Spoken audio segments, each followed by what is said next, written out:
Good afternoon and welcome to the Midday News. Here's what we have in the bulletin. Authorities to address safety concerns at Portmore intersection popular for crashes. Couple charged for possession of illegal firearm. And later in sports, Olympic 100-meter silver medalist Kishane Thompson and World 100-meter hurdles champion Daniel Williams among Jamaicans to compete at Diamond League meet in China. Thank you for joining us. I'm Carrie-Ann Simpson. Here are the details. A husband and wife are facing gun charges after they were found in possession of an illegal firearm. TVJ News understands that around 5 a.m. Tuesday, a team from the St. Mary Police Division and the Area 2 Fugitive Apprehension Team conducted a targeted operation in the Orange Field area. During a search of a premises, a 9mm pistol with a magazine containing 23 rounds of ammunition was found concealed with a bag inside.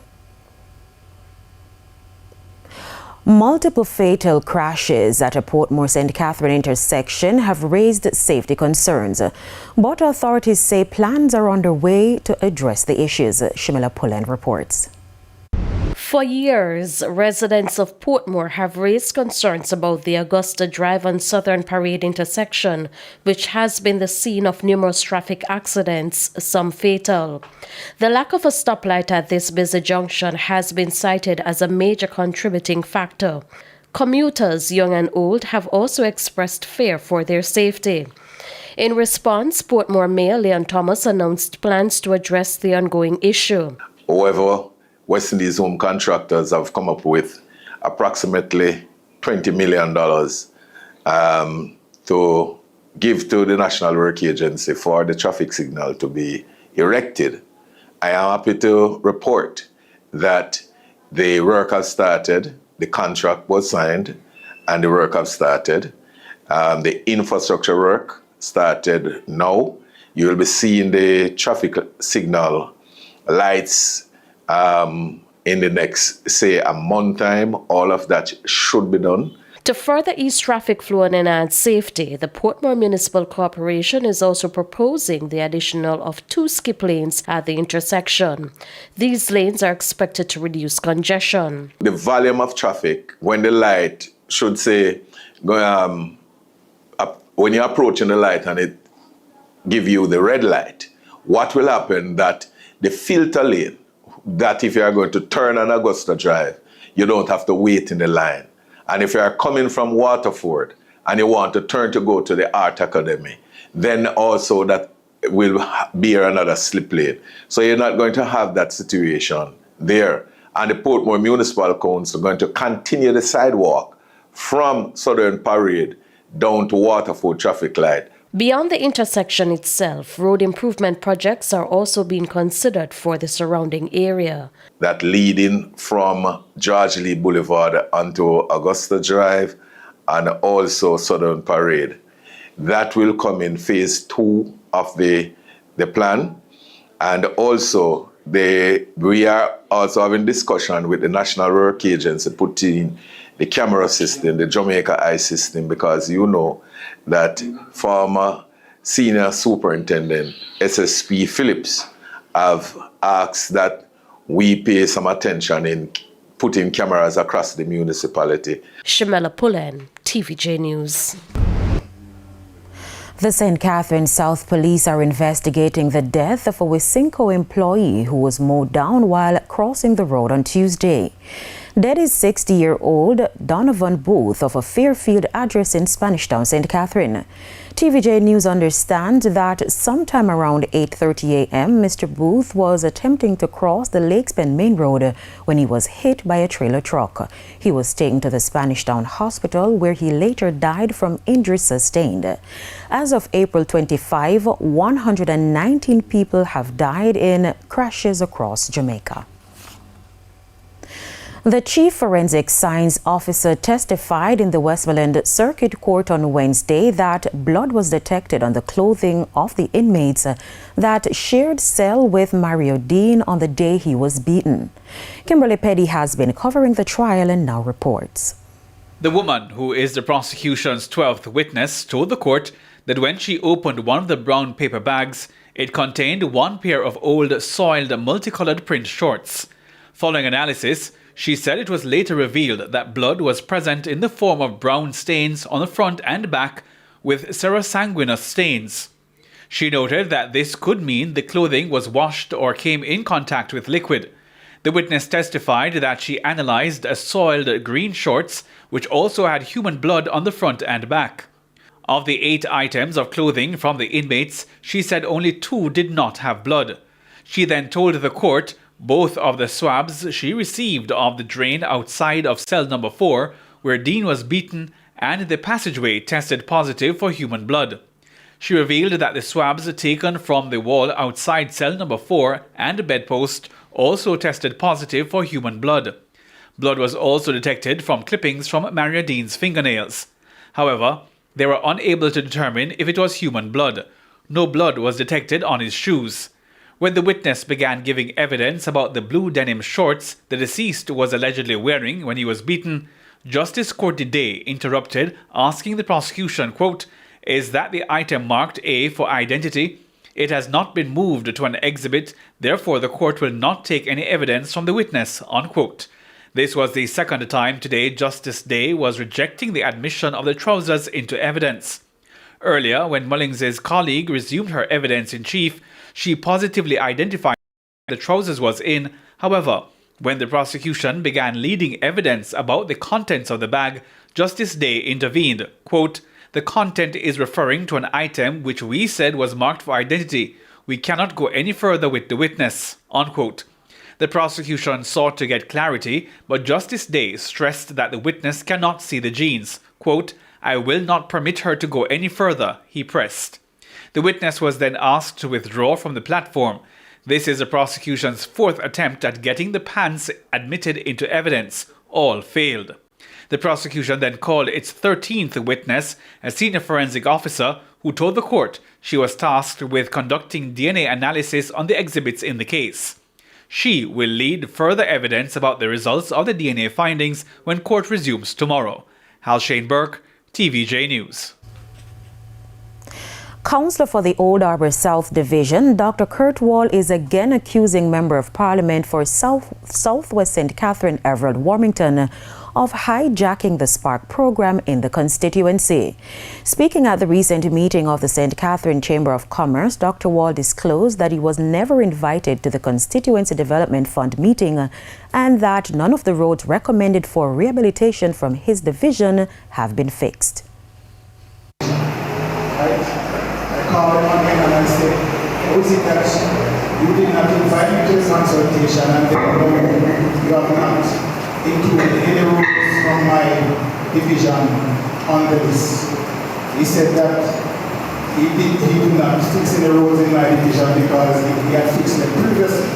And I'm saying, if this thing is something transparent and something that he probably does not have complete authority over, because you said that the technocrats are the one who decide which roads are to be fixed. How could he so confidently tell me that no roads from my division will be fixed, even though I was not there and there were other people from my division that was there? Minister of Works Robert Morgan, who was in attendance, responded. I contemplated your call and I want you to speak to me a little later because there are 7 roads on this Spark list and it should be 10. So we can have a conversation, not necessarily through Spark, but through some other mechanisms to see how we can give some service to your division. In the meantime, Minister of Works Robert Morgan responded to concerns about the non-appearance of representatives of National Works Agency at municipal corporation meetings. There was a time that the National Works Agency used to visit parish council meetings, not because they had to, but as a courtesy to the local government infrastructure. So by law, the NWA has no obligation to visit parish councils, but they used to. But we have a problem. We had a situation where the union started to pressure the National Works Agency because on many occasions officers of the National Works Agency were being abused by councillors at parish councils. And we have video of it, many videos. You may not be the one, you may not be the one. So when the unions came to the leadership of NWA to say, why are you exposing our staff to threats and victimization at these parish council meetings, the NWA made the decision that since the persons who are managing these meetings cannot protect, and I've seen the meetings, I've been proximate to parish council meetings and hear how some councillors deal with public servants, and it is offensive. I could never speak to none of them like that. And you know, say it's true. The decision was made that NWA officers, because they are not obligated to parish councils, should no longer attend the meetings. Mr. Morgan says the local representatives also have the option of writing to the NWA. Stop blaming and start doing, the charge by the opposition to Prime Minister Dr. Andrew Holness. Kimon Witter has the details. The opposition is again blasting the Jamaica Labour Party government for its seeming failure in moving the country forward. Vice President within the People's National Party, Michael Phillips, says while there have been macroeconomic gains, the common man continues to feel the burden of being less than in society. He says the trickle-down effect is lost.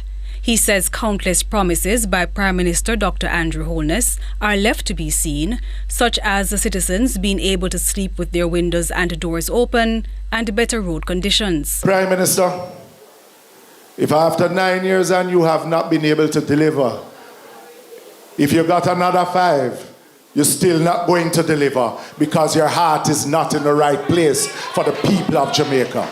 Mr. Phillips, who was speaking at the PNP's St. Catherine's Southwestern Town Hall meeting last weekend, also said that the nation's teachers must get special attention. He says for too long they have been neglected by the government as it pertains to remuneration and a lack of resources in the education sector. But too often,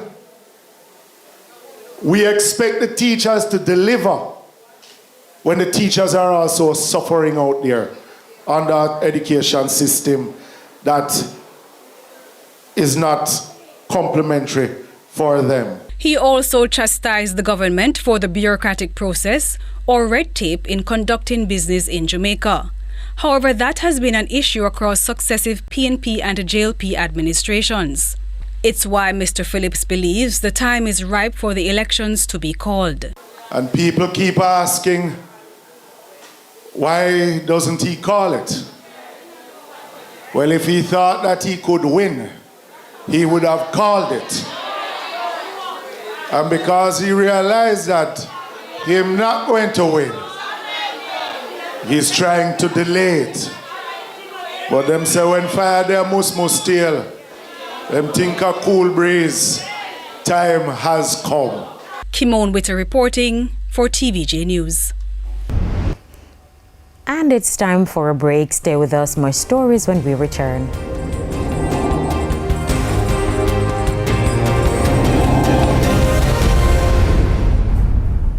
Welcome back to the Midday News. Minister of Information Dr. Deane Morris-Dixon has provided an update on the Access to Information Act. Speaking at Wednesday's post-cabinet press briefing, Dr. Morris-Dixon stated that a joint select committee was appointed to review the act. She says draft amendments have been prepared and submitted to the Attorney General's chambers for review. The review process is still pending. I have not gotten back the response from the AG chambers as yet. It is something that we've been following up on so that we can get those responses, because we're going to have to make a decision once we get that back. Do we move straight into amendments? Do we do another round of a joint select committee? Because it's been some time since those recommendations were put on the table, and I'm sure that individuals like you in the media may have new things you would want us to contemplate. And so once we get that back, I will make a determination in terms of where we go forward. I do believe that this is a piece of legislation that we do have to do some amendments to, and it will be a priority for me. It's now time for the Business Minute. The general insurance industry saw strong growth last year, according to new data from the Financial Services Commission, FSC.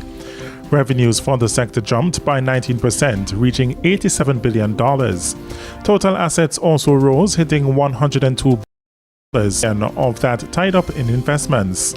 Liabilities for the industry stood at $65 billion, the bulk of which $56 billion were insurance-related. Meanwhile, the capital base of the sector grew by 3%, ending the year at $37 billion. Further afield, the Bank of Japan kept interest rates steady and sharply cut its growth forecasts on Thursday, suggesting uncertainty surrounding the U.S. Tariffs and the hit to exports could keep policy in a holding pattern for some time. Now, the central bank projected inflation would stay roughly on course to hit its 2% target in coming years, a sign that risks from U.S. tariffs could delay but not derail its rate hike plans. For the Business Minute, I'm Shane Masters. Time now for the top stories from around the world. In the region, Caribbean Development Bank President Daniel Best says the region's private sector has an indispensable role in driving economic growth. The CDB president says the central theme of the new private sector strategy is unlocking innovative ways in delivering long-term sustainable development, including focusing on innovation, climate resilience, and enhanced access to finance. On the international scene, Ukraine and the United States on Wednesday signed a deal heavily promoted by U.S. President Donald Trump that will give the United States preferential access to new Ukrainian minerals deals in Ukraine's reconstruction. The two countries signed the accord in Washington after months of negotiations. The accord establishes a joint investment fund for Ukraine's reconstruction as Trump tries to secure a peace settlement in Russia's 3-year war in Ukraine. The agreement is central to Kyiv's efforts to mend ties with Trump and the White House, which frayed after he took office in January. And those were the top regional and international stories. We head to a quick break. When we come back, we'll have your midday sports report.